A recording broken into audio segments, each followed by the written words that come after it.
NanMans here, and we are going to be breaking down the Modern meta from November 2025.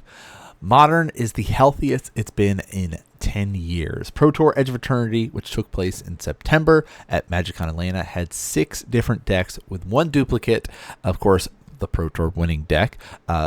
That was, of course, our Tamashii Belcher list. And then we got to see Amulet Titan, Esper's Goryos, Esper Blink, Simic Neoform, Azura's Control, and Is It Prowess. The Modern Regionals events, which took place in October, showed us another diverse meta, this time with 2 Jeskai Blink decks, 2 Is It Prowess lists, Boros Energy, Amulet Titan, Esper's Goryo, and Is It Affinity. So let's jump in, talk about win percentages, do a tier list ranking for all the Modern meta. We've got 30-some, 40-some decks. I don't know how many. Let's jump into it and see what the tier list is for the current Modern meta.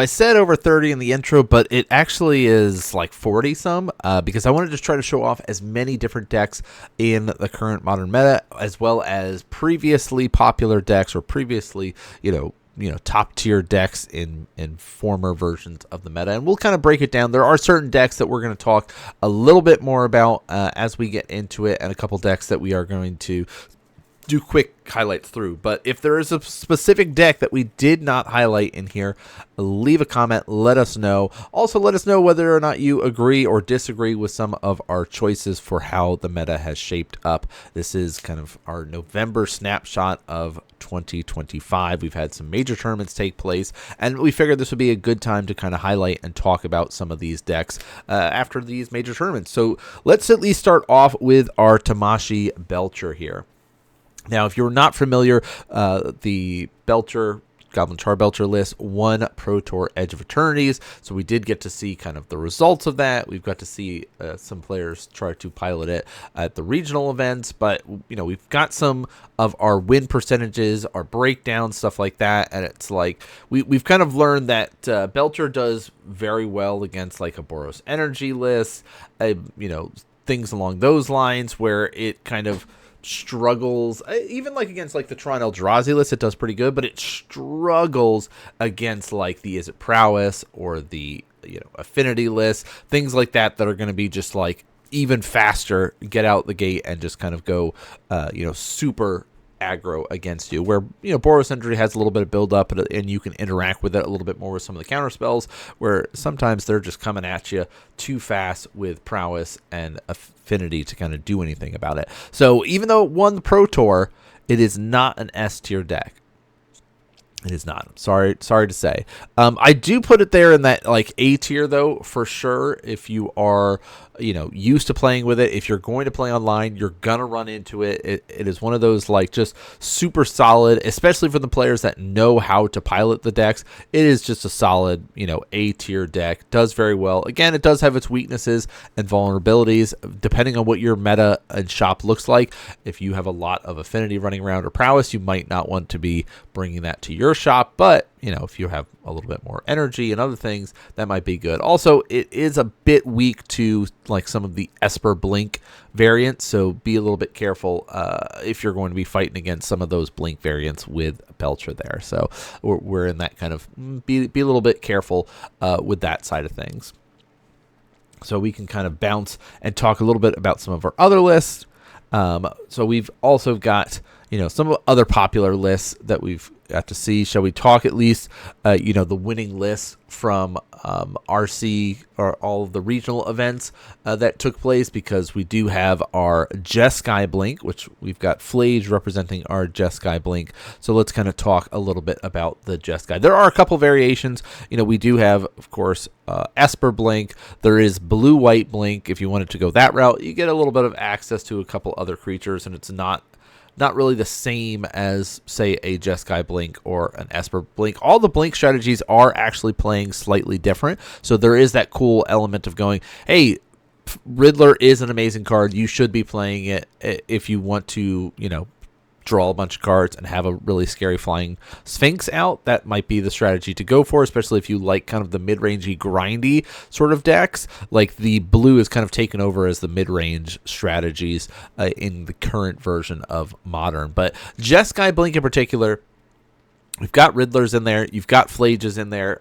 You get access to other good things like Fable the Mirror Breaker, Teferi, stuff like that. It is running a 4-of consigned main board, so this already sets you up in a great position against any of the Eldrazi variants that run around in Modern, but it helps us kind of consign our triggers on, Phlage to be able to keep Phlage around, be able to consign it on Riddler to keep Riddler around, so it does have a little bit more power going into it in that regard there. So I do feel like, as decks go, it does have a lot of power behind it, and it's kind of stacked up in this weird position where you've got powerful turn 1 plays of you could drop a Ragavan and just kind of really kind of run away with things and speed your game up much faster. Turn 2, you could be dropping a Riddler if you've already had a Ragavan out, or even wait till turn 3, keep it around. You have Teferi to help you kind of protect your game plan. You've got a turn 2 Felia on your opponent's turn.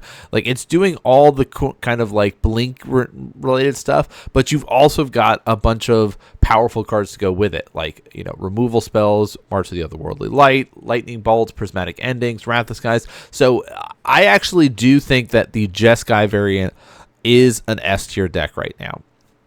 This could be changing going forward as players get a little bit more used to it. It is still newer of a deck, but just like the powerful cards that it has access to, the way that it is very hard to fight this deck compared to other variations, like the Esper Blink in particular was much more mid-rangey, grindy, where this one is just sort of like has a sliding scale of how much aggression it's going to have or how much interaction it's going to have, and it's going to be kind of being able to pivot the way that it needs to. So, I do think it is one of those S-tier decks. Now, there is at least one more S-tier deck that is going to be going in the list that we'll be talking about here, but let's keep going through as we highlight a little bit more in our video. So, shall we talk about the other Blink lists? If we're thinking about Jeskai being kind of the top end of Blink stuff, we've got Esper right behind it there, and Esper is in the A tier compared to the S tier. Now, the only reason that I'm putting the Blink version that is Esper a little bit lower is because there isn't that turn 1 play. Yeah, we are running Thought Seizes or Disruptions and stuff like that, but if we're thinking disruption versus like progression of game plan, the progression does push the Jeskai up a little bit higher, with Ragavan not only being a threat, it's making treasures, it's disrupting your opponent by stealing cards off the top. So Ragavan is a crazy powerful card. So, for that reason, that's the main reason, with the also addition of Fable the Mirror Breaker and just like Phlage, like you can close the game out a lot faster with the Jeskai Blink, where the Esper one is very grindy. It's a ton of fun, but it is a little bit in that kind of mid-range, and you're not really doing that much early on. And you can't close the game out as fast with it. So, that's why it's a very powerful deck, and you're going to see a lot of the Blink variations now running around as players are still just trying to find the best way to kind of utilize Quantum Riddler, but I still feel like it's an A tier sitting in there.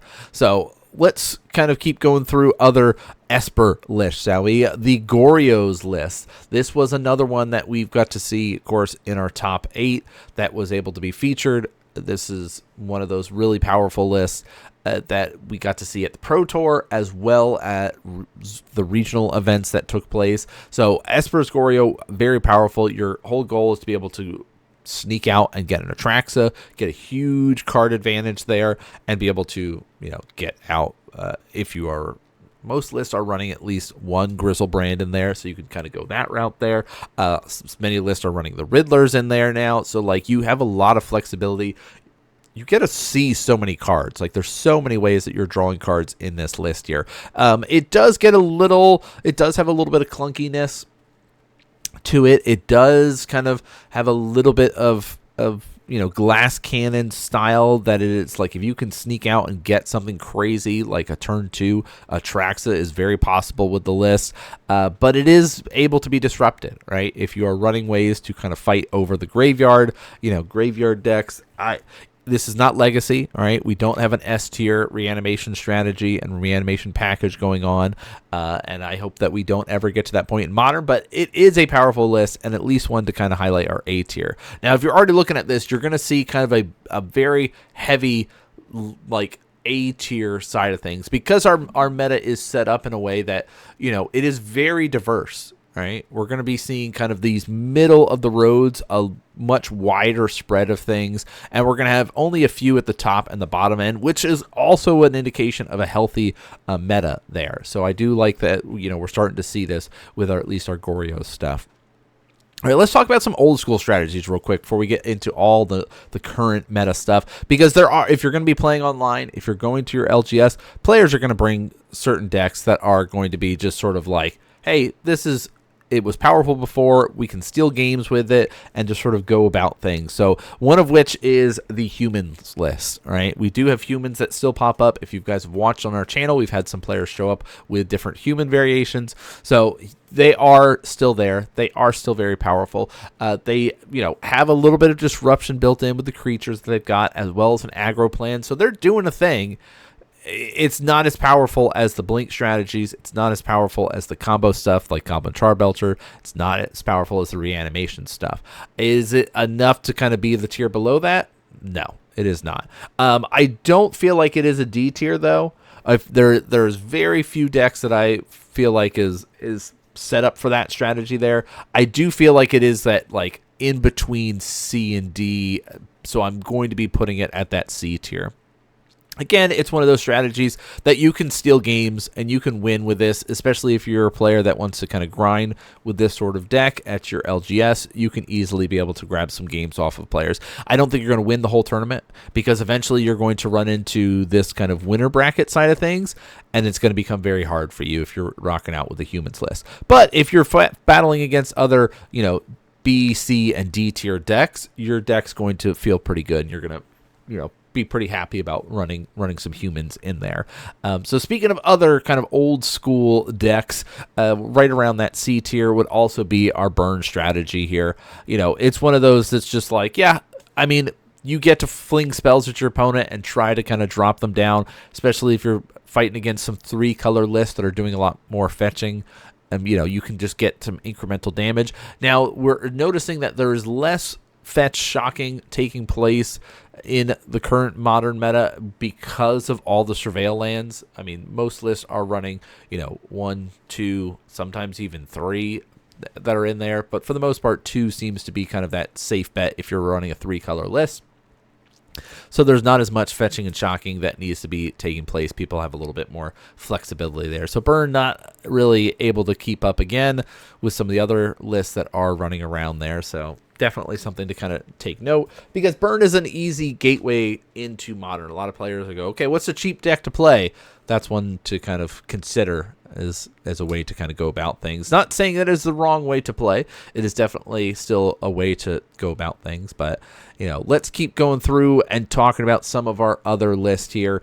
How about, you know, let's go into the kind of most popular quote-unquote burn strategy that exists here, and that is our Is It Prowess list. Now, this is kind of the new age version of burn. Was in the old school days, burn was all about flinging spells, but you'd also have a couple of prowess creatures in here, Monastery Swiftspear, stuff like that, and now we've got access to those sort of strategies, but we are using things like mutagenic growth to help us out, some double strike abilities, and then you've got our slick shot show off, which has flying. It's got that ability to kind of prowess +1 essentially, so we're getting +2 every time we're casting a spell, so you can kind of close out the game. Again, it is one of those super aggro, super speed game plans here, and does do quite well. Like both at the Pro Tour and at regionals, we got to see at least one Is It Prowess list make the top 8. So you know, you have some kind of explosive potential there. It does have a harder time against some of the other top decks, but it's, you know, right around that kind of 40 to 50% win rate, and so that definitely kind of factors into how lucky your draws are with the deck, how well you're doing with things. I don't feel like it is the same A tier level. I do feel like this is one of our solid B tier decks. Again, it's another one that, depending on the players with it, they're going to do better with it. But, you know, I think it is something that there's probably at least one prowess player at your shop if you're playing there. If you're going to be playing online, you're likely to see it, but there's definitely more powerful lists that you're going to see more often, and you'll notice that as we get into the kind of A tier, gets a little bit bigger. Those are going to be kind of the most common list to see. B tier is also common to see, but maybe not as powerful or not winning as much as some of the other ones, because in all these cases, like the prowess list, we're seeing it make it in the top 8, but did not win any of the events. So it is something to kind of take note of for that. Now, other kind of powerful lists that we've got access to, if we're thinking of kind of the 2 main aggro strategies that exist within Modern. All right, if we're looking at kind of the way that you have it set up, is this kind of control style, this combo style, this aggro style. The 2 decks, of course, Boros Energy, which has been up at the top basically since Modern Horizons 3 came out, and has kind of reigned supreme up until Pro Tour Edge of Eternities. We had a whole breakdown about the Edge of Eternities meta and how going into it, most people were expecting Boros Energy, but then the pros started testing and doing things, and then they went, nah, actually there are better decks. And so it definitely dropped down quite a bit there. So it is still explosive. It is still powerful. I mean, you're just doing great things with red and white colors, getting a lot of creatures out. You've got a little bit of reactions that you can be able to do things. But it is an A tier list. It is not up at the S tier anymore of the best decks in the format. Sorry about it for any Boros Energy aficionados or fans. It is still there, and you will still see it online. You'll still see it when you go to events. It is still very popular and one of the most popular lists, but it is not going to be kind of the number 1 anymore. So, but it is important to note that, it does have about a 50% win rate in the meta, with a few exceptions, which we'll talk about in a little bit. The other side of aggro is it affinity. Now, this list is the kind of explosion from Edge of Eternities, right? Our Pinnacle Emissary really kind of kicked this list off. A lot of players were trying to find ways to interact and do stuff with artifacts, since Mox Opal got unbanned, and since Underworld Breach got banned, they were like, okay, how can we use this? Is this in like a Hardened Scales list? Are we just sort of just playing kind of normal affinity stuff and just kind of grinding it out and doing well with this? And then it really goes, yeah, what if we just kind of dump our hand like old school affinity and have a bunch of drones and go wide and just kind of beat you down? And we also have the Pierce strategy because we have our Cranial Platons there. So Pinnacle Emissary pushing this list up there into that A tier here. So our double aggro strategy coming up there. So very, very nice. So yeah, we've been talking for a little bit. For anyone that's still with us here, 16 minutes in, appreciate y'all still watching. Let's talk about our second S tier list, and I'm sure a lot of people here have been yelling about it. All right, it's Amulet Titan. Let's be honest, it is an S tier deck.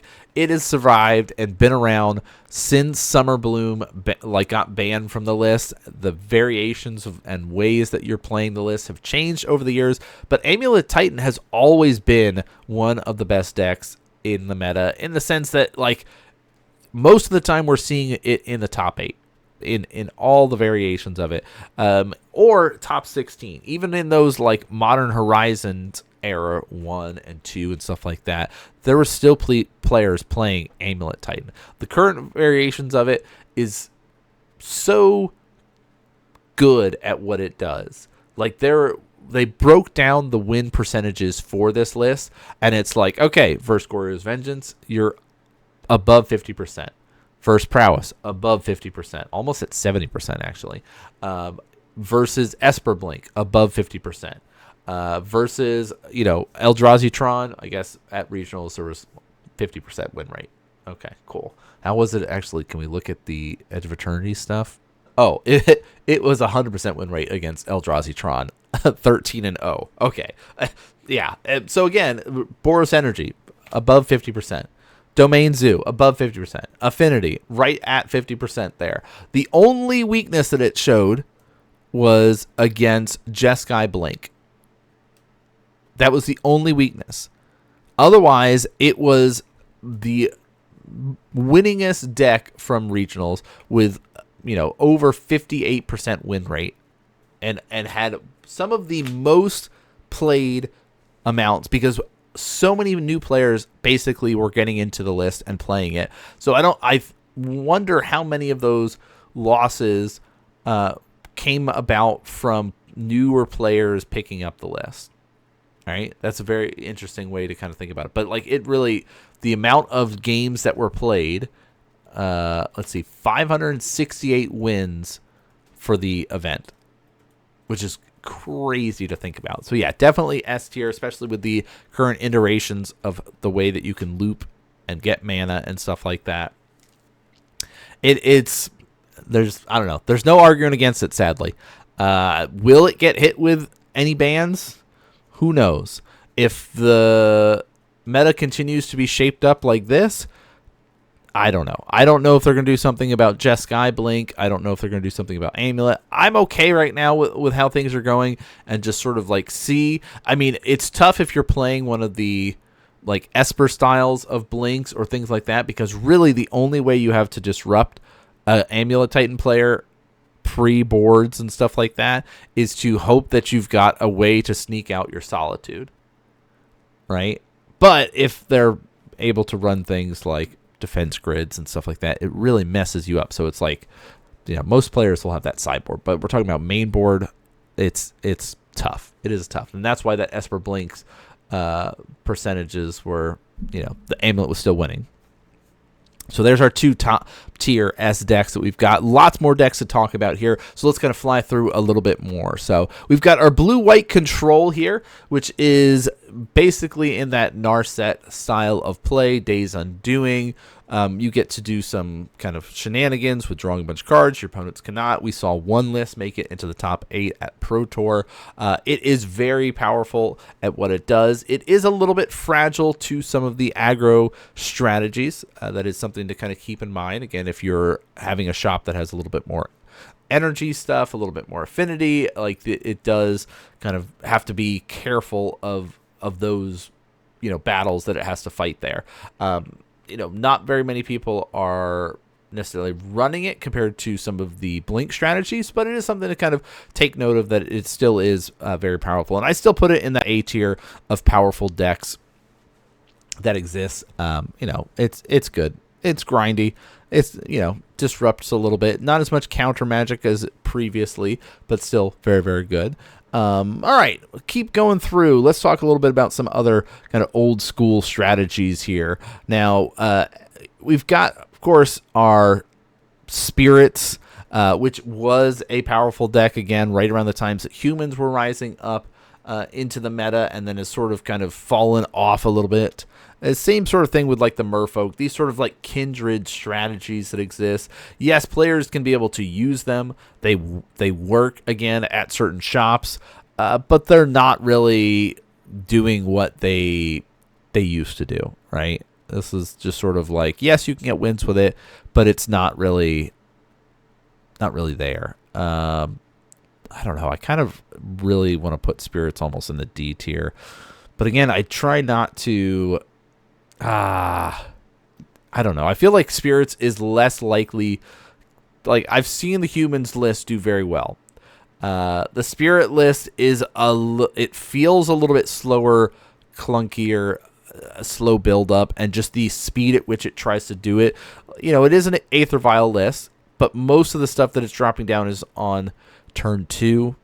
Yeah, you've got like Mausoleum Wanderer on turn 1 and stuff like that, but you really want your like Rattle Chains, your Selfless Spirits, you know, Supreme Phantoms, Mariners, and then even like the tier, like the 3-cost stuff, Skyclaves, Dragskull. Like it's fine, but it's not really at the same level of, you know, humans if we're thinking about the kind of list like that. All right, other old school strategies that exist. 8-rack, we've seen it on camera. I've played it before.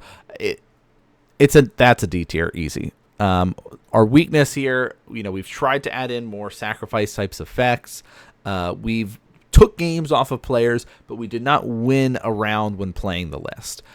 You know, there maybe is potential there. We're doing the ores off for it when we were trying it out. We've added in like Lingering Souls and things like that, but it just was not quite there. You know, it definitely has potential to rise up, but again, if you're running into a shop that runs a lot of this kind of stuff, you might be fine with running one of these lists. If you have a shop that has these kind of things, don't be bringing 8-rack.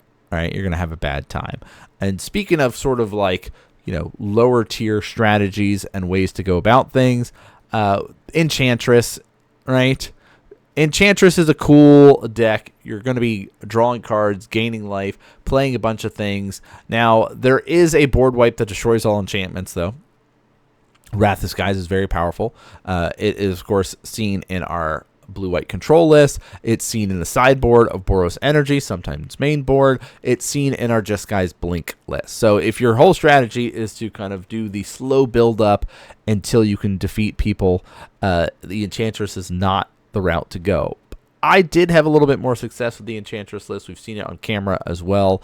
I think it's still fine. I do feel like it's in that D tier, though. Like, it's not something you really want to be doing in our current meta. But if you like sort of just like, hey, I want to play a fun Enchantress deck, right? Boggles is also right in that tier. It's a D tier. This is not 2015 Magic anymore. We can't get away with just sort of building up one big scary thing and get our opponents with it. We need a little bit more speed to it. So Enchantress is sweet, but not able to kind of keep up with the meta there. Now, there are decks that can do a little bit better than these lower tier stuff that are a little bit old school strategies that we can talk about. Like our Tron list here. Tron, we're thinking of like mono green Tron. We're thinking of our mono blue Tron. We're thinking of our colorless Tron. These are kind of those sort of strategies. This is not the ramp style. This is not eldrazi Tron. This is just like classic. Here's a Tron list, right? And it's one of those that it's fine. You know what? I think there are variations of it that are better than others. I think that the mono blue Tron that we see at our shop does very well in the current meta that we have. Some of the counter spells, Potent of Calamity is really good. So I think that in some aspects, if you're going for a Tron list, I would try to lean towards like the mono blue ones. The colorless ones are cool. I've tried Tezzeret and stuff, and you can do a little bit of toolboxy stuff as well as having Karns and things like that, but it's not as good as like the mono blue versions of it. So there is that to note. Same sort of thing if we are going for like our ramp eldrazi. It's right around that same tier of power. Yeah, you can do some disruptive stuff. You can kind of ramp yourself up, but it is also a little bit more fragile, right, than some of the other versions of it. Like if people are getting out and getting threats out a little bit quicker than us, like the longer the game goes on, the better the Tron list are, right? Because then we start getting into Ugins and we get to start doing some really cool stuff. But if you can't get to those later stages, then the deck isn't as powerful and useful as it needs to be. Tron does well in that slower meta of like the mid-range stuff. Like think about old school Jund and how that Tron would kind of be that other side of the coin for it, and they would kind of have those epic little battles there where Tron would usually be the one coming out on top because the game would go on long enough to be able to land those big threats. That is no longer the case, and that's kind of like the way it is. Now the other is our Eldrazi Tron. This is a little bit faster than the other ones. You've got some disruptions. You've got Thought Knot Seers. You still have your big top ends, but it is a little bit different phasing of the way the deck is set up there. I still feel like it's a B tier deck. All right, I think all of the Tron, Eldrazi, all of those all sit in that kind of same sphere of power level. It is a little bit more popular of the Eldrazi Tron version, right? And the way I'm ranking it is not just on popularity and things like that, but it is one of those just like how powerful. If people are doing these things, as these are the best versions of the deck, right? Is this going to be able to compete against those? Oh, let's think. I mean, if I put Prowess, which is more popular and more powerful than Tron, the Eldrazi Tron at this tier, I feel like we have to keep our Eldrazi Tron at this tier. I do feel like there is just this slight bump up in power level between these two and this tier. Now, these two are definitely like the B+ levels. All right, if we kind of set it up in that way of here's the best decks that we've got, and here's right below it. All right, I do feel, I don't know, I feel okay about this. But you can let me know. You could be arguing, no way, eldrazi Tron #1 in my heart, but not in real life. Let's keep going through some of our list. We've got lots of decks to kind of talk about, and this is going to be a long video, it seems like, this time around. We're trying our best to kind of speed through some of these, but we have to talk about it, right? It's interesting stuff. All right, Simic Neoform. This is a combo-based deck. It made it into the top 8. We've talked about it. We've seen it on camera. It is kind of the epitome of glass cannon, where if you can get it, you can win on turn 2. It can be disruptive pretty easily, though. It is very powerful, very cool at what it does. It is another one of these solid B-tier decks, though. All right, very good at being able to kind of be annoying there.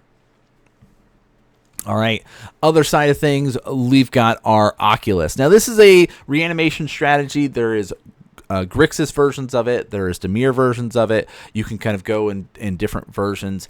It has, again, the same sort of weaknesses that Goryo's does. Of if you're doing graveyard shenanigans, we can disrupt you. Now, I like having Oculus because, you know, we can be able to reanimate it. We can hard cast it by getting rid of cards from our graveyard. Like, there's ways for us to get it, and if we stick it, it's pretty good at closing out the game.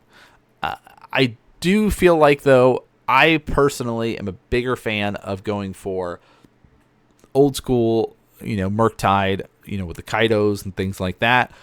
I do feel like the Oculus, though, is another A-tier deck. It's right there at that level of, like, it has a lot of the package and power to kind of keep it going, whether you're going for like a Temur style, whether you're going for a Grixis. It's like right at that A- level, though. Right around this kind of B+, A-. Like, we could even like actually put it here and be okay. But like, I think because it has access to like Psychic Frog and stuff like that, like Psychic Frog could just win a game by himself. I feel like that having access to Psychic Frog just puts it just above the Eldrazi and the prowess list, but maybe that's me. Now we've got Zoo, Domain Zoo, very powerful online. You're going to see it a lot. You might see it in person. I find the deck very boring, and I've said it before. It's just like, do I have Leyline in my opening hand? Cool. Let's just kind of go and do our stuff. And if you don't, well, all right, let's hope we can kind of get there and do something with it. It's fine. It's not the most powerful thing. It has explosive ways to go about it. I mean, you've got Flage, you've got Tribal Flames. Like, you have some burn potential in there. You know, I do feel like it is, you know, Scion of Dracos and things like that. You've got access to Consign. You have Fable, the Mirror Breakers. You've got a lot of tools to kind of help you out. But it is, again, in that B+ range. I don't know. I feel like we're right at this, like, maybe, I don't know. Oculus is right pushing it. I feel like it's very, very close. So, we'll see. We'll see. You guys could argue against it and say otherwise. It is very explosive, and it, you know, our B tier stuff can compete much better against this higher tier stuff. I don't want you to think about it and go, well, B tiers is bad, right? Now, they're not bad decks, right? They have the potential to win and be up there and compete and win your locals and be able to do well and perform. But when you go to certain tournaments, right, you're going to see maybe them get it into the top 8, but you're not going to be seeing the B tier decks win the whole event. There's just some little bit about them that is just missing from being able to win a whole event. All right, speaking of powerful decks, our Jeskai's Ascendancy. This kind of popped up and exploded a couple months ago as like the new hotness of ways for people to kind of play Mox Opals and try to kind of fill the void once Underworld Breach went away, and now we've kind of have seen it sort of still exist. I mean, you get access to like Flame of Anors and Tamios and Emrys, and you get to do some looping stuff, and Jeskai's Ascendancy is a sweet card. Corey Steelcutter is a sweet card, but it is not a most powerful deck. It is very again, fragile, but very good at what it does. It's kind of right in there with that Neoform style of play. A little bit more grindy and what it's trying to do, but not anywhere near that route of things. So let's keep going through. Again, we got so many decks to talk about. Let's keep it moving, shall we? All right, let's hop over here to Asmo. The food variations, there are many that have existed and tried. Of course, there's some cool Temur ones that pop up online every so often where you're like sacrificing them and taking extra turns. You've got like some Jund variations. We've seen some Sultai on the channel here. And the way I view the Sultai, the Jund, the Grixis, whatever version of food is, that's cute. I'm glad you're doing that, but it is just sort of, I mean, C+. Can we give it a C+? I don't know. I don't feel good enough to even put it in the B tier. I feel like it's good at what it does as a kind of pet deck. You're doing fun things, but it is not anywhere near the power level of these decks, and easier to disrupt. I mean, you're all in on this sort of food package of things, and you can steal some wins. Don't forget, like, these are definitely decks that are going to be winning, all right? Where these ones less so. I mean, we can even do it like this. I feel like that feels a little bit better. So yeah, it's fine. Thopter Foundry combo. We've got our Urza Thopter Foundry deck, and it is cool. I put it just above the Sithis stuff, and that specifically, Urza's great. It's slow. You've got a lot of sort of control-y elements to kind of keep you going. I like it the most because I've got Lantern control and Thopter combo kind of fused into one. So let's talk, I guess, with our Lantern. That could be our next one. I do feel like it's another one that's like right around that like C-, D+. If you have to have the right meta for it. You've got to be able to know how to play the deck. You've got to know the meta in order to do well with the deck. But it still is one of those that you could run into it and be like, and I am shut out. All of my draws are filtered. I can't do anything. I can't attack. None of my stuff can be activated. I'm just stuck, right? And it is one of those lockout strategies that if you're playing against a good Lantern control player, or you're, have kind of run into some of those matches every so often, you kind of know what that feels like. We've seen it on camera a couple times. Of course, it did win a Pro Tour back in the day. Like, it's still a good deck, but it is not... It's very hard to kind of use this when players are doing this. People are doing Amulet Titan. They're doing Flage. All right. It's like, oh, okay. All right. Even against the Charbelter stuff. Yeah, you've got ways to kind of like Pithing Needle and do things like that, but they're still going to win through it. They know enough of how to win through it there. All right. Other sort of strategies that we've got. Creativity is one of those little combo decks. You're getting Archons out. You're doing things like that. Popping your tokens, turn it into that. This is a solid little B- deck here. It's good. It's combo. You can get people. It is grindy and slow in some aspects. You got to build up. But you could, as quickly as turn 3, if you get the right stuff, to be able to get it. Turn 4 is usually where you're going. You've got to get your Dwarf Mines out and all that stuff. Again, we've seen it on camera. It's solid. It's not as powerful as some of these other strategies that are there, so it is what it is. Speaking of combo stuff, let's go through a couple of other combos because we got quite a few still left on here. We've got our kind of old school, if you will, the Ruby Storm. Right, Ruby Storm is solid. It's one of those just sort of, again, B tier. It's a combo. Shall we just put all of our combos together? All right. Most of these combo lists, they are very good at what they do. They are fragile. They have some ways to exploit them and deal with them and kind of slow them down. Very good pilots of the list will be able to get more wins than others, but it is one of those that's just like, yeah, I'm going to cast a bunch of spells and do a lot of things. And, the Ral Monsoon Mage definitely helped power up the deck. Ruby, of course, Medallion helped power up the deck. So the deck is super solid, just sort of middle of the road. This is just a solid combo deck for Modern. Great way to go about it. Other ways to kind of do some combo stuff is our Brood Scale combo. Samwise combo here. So these are all different ways of doing it. Of course, you're making a bunch of Eldrazi spawns. You're making one creature really big, killing someone with a Walking Ballista.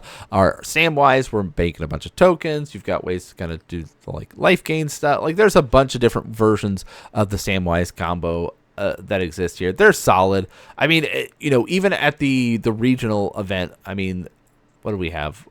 yeah, Samwise was about 45% win rate. So again, that's just like a super solid, B tier deck. All right, you're right below that 50% of your win rates there. Same thing, Ruby Storm was right above it at like 46%. So like one tournament or two tournaments do not necessarily make a accurate sample size of what the modern looks like. But if you're looking at this with the Pro Tour, with Magic Online, with kind of what we're seeing overall for the meta, these are just solid decks that exist that aren't going to be winning all tournaments, but they will be winning maybe at your locals, things like that.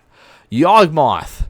This is a deck that has fallen. It has fallen off. It used to be much more powerful, especially in one of the the Yogg came out in Modern Horizons 1 and is sort of kind of took over as the creature combo deck of choice for the longest time, right? The green base, like chord based decks. And, the fact that you have to assemble multiple pieces to get there, it does make it a little bit harder. Are we seeing it really anymore? Not really, to be honest. It's it still exists in the meta, and there's going to be shops that still have it. I mean, it is pretty solid. I would feel bad putting it at C tier based off of these, so we're gonna put it in the B tier. B tier again, getting very very large. That's another B minus list though. It is what it is, sadly. All right, let's go into our Is It Murktide, shall we? Is it Murktide? It's good at what it does. You're slinging spells. You're setting up for a Murktide to close out the game. You've got access to similar things that the Blink deck is doing, but you're just doing it worse. So, Is It Murktide? Solid B. Again, there might be players that are running different variations of it, and they might get a couple more wins. But, if you're going to be playing like an Is It version of it, just switch over to Jeskai. Just go the Blink route for it. But there are other Is It lists to go for here. One of which is our Is It Wizard. Now, Is It Wizards, a lot more of the kind of, we have Flame of Anor, we're grinding, we're drawing cards, we're setting ourselves up with Tamiyo, we're doing things like that. And that's just sort of, again, just sort of that B tier. You're just fine doing what you're doing. Now, Is It Twin? There's Grixis Twin, there's Is It Twin. That popped up as soon as it got unbanned. Everyone was trying every which way to make it work. I have found success with a combination of Is It Wizards and Splinter Twin as a fusion deck. We've seen it on camera. There's deck lists around on our Mox field. I like that a lot. So I'm actually going to put mine at B tier because it is a fusion of these two decks. There are other variations players are trying. Again, it's one of those I like the idea of the oops I win, but it does not as well against the Blink lists. If there's a lot more of these Blink lists running around at your shop, this is going to fall down into like a C tier. But I feel like it is like a C plus, B minus, right at that edge of things. I don't know. You might be looking at it and go, I tried it and that deck sucks, or I didn't get any wins at my LGS. And it's yeah, that's true. It all depends, right, of what your meta looks like. I don't recommend taking this taking Twin to a major tournament, but maybe if you have not tried the Wizard package with Twin, that might be something to kind of consider. All right, let's keep going. We've got only a few more to go. Let's power through these last little bits, because where are we at right now in the video? 40 minutes. Whew. All right, looks like we're going for an hour. All right, Hollow One. Let's go for a Hollow One list. Again, it is sometimes rising up in popularity. You get a lot of disruption of things, but it is also just sort of very RNG. Did we hit the right things? Did we discard the right things? Yes, no, maybe so. Solid C tier. All right, it's just sort of yep, we can get some wins. We're not at the same percentage and win rates as some of our other lists, some of our other decks that are here. But it is still fine. Dredge. The traditional Dredge sort of exists.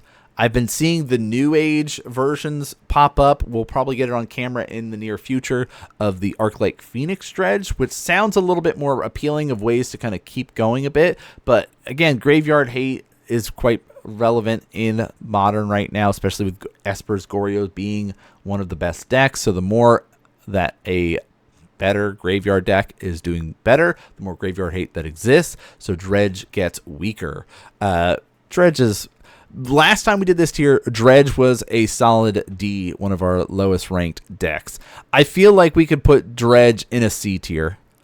Maybe a C minus, but I feel like with the new Arc-like versions running around, a couple versions of it where you're still dredging a bunch of things, like I feel like it's got a little bit more room. I think it's better than some of these other lists here. I think it might be right around the Enchantress level, but maybe a little better.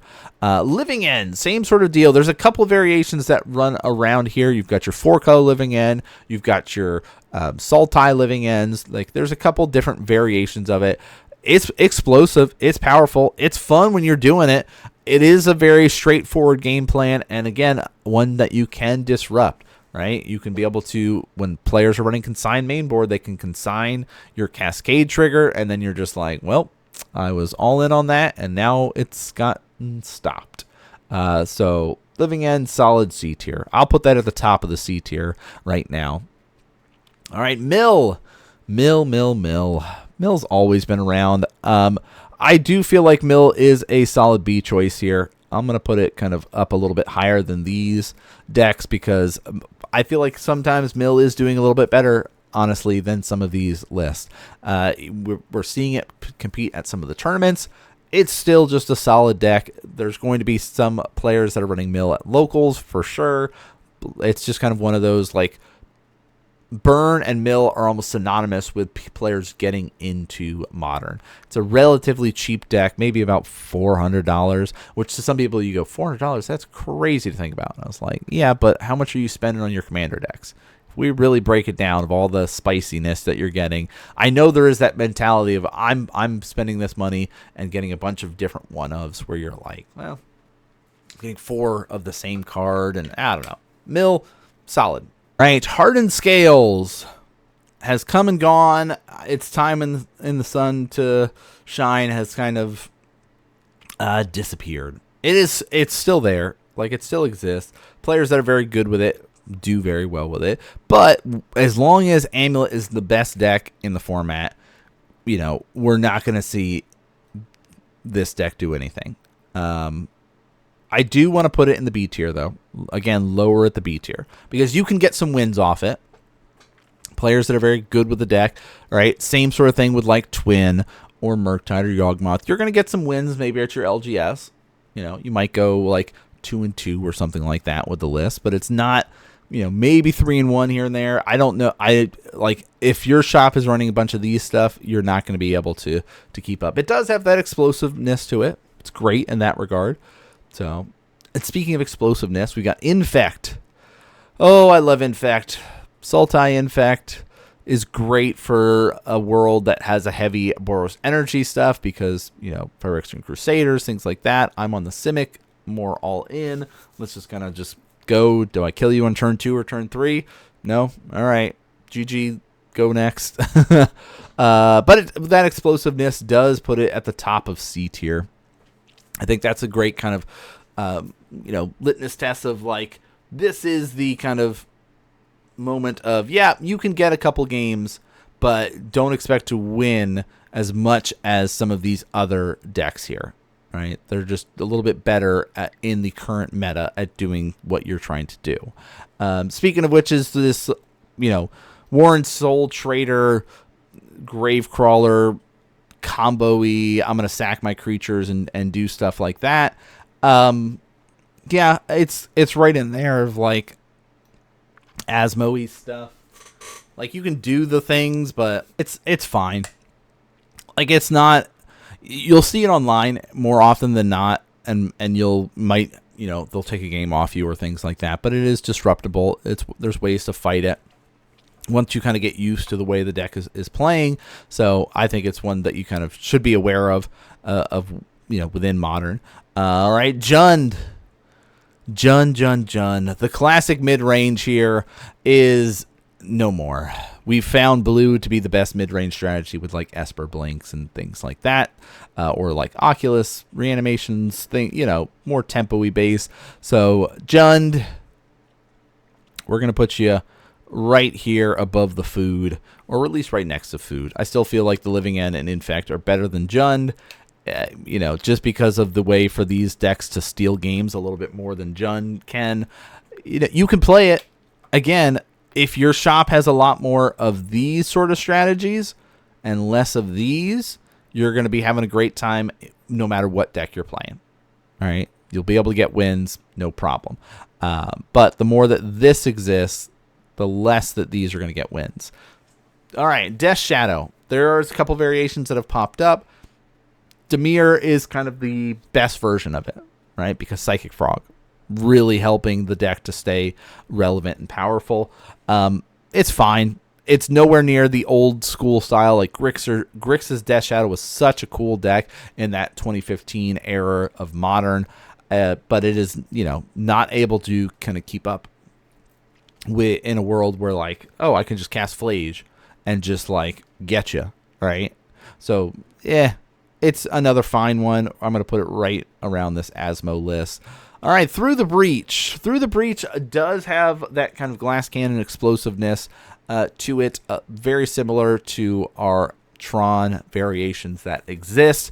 And for that reason, with the kind of like, here's an Emrakul, I could just kill you, right? The Oops, I Win button that Splinter Twin has, Through the Breach also has. So we're going to put that up here right next to our Splinter Twin and that B tier. All right, Hardened Scales we've already talked about. Other stuff is our Hammer Time is next. Hammer Time, we've tried it recently. There's like a mono white version of it. There's like a Boros version of it. I mean, Stoneforge Mystic's cool. You know, Pure Steel Paladin, Esper Sentinels. Esper Sentinels really, that and Mox Opals are the most expensive versions of the deck. The deck would not be expensive otherwise, but because those two decks or two cards exist in there, the deck's price is a little bit higher than it should be. You know, it is what it is. I think it's fine. You know, it's a fine deck.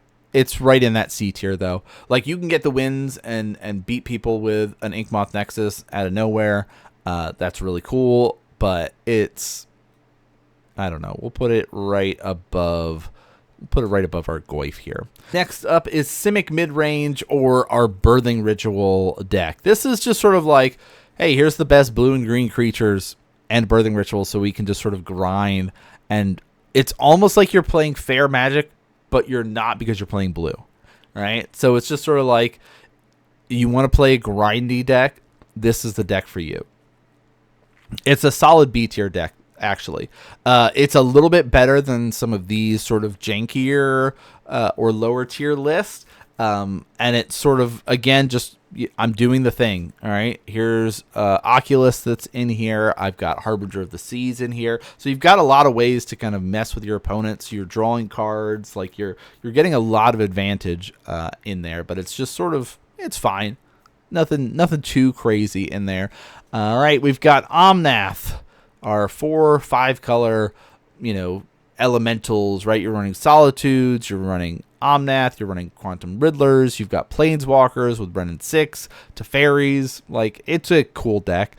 It's right in this B tier because of the power of the decks that you're running. It's going to be able to do very well.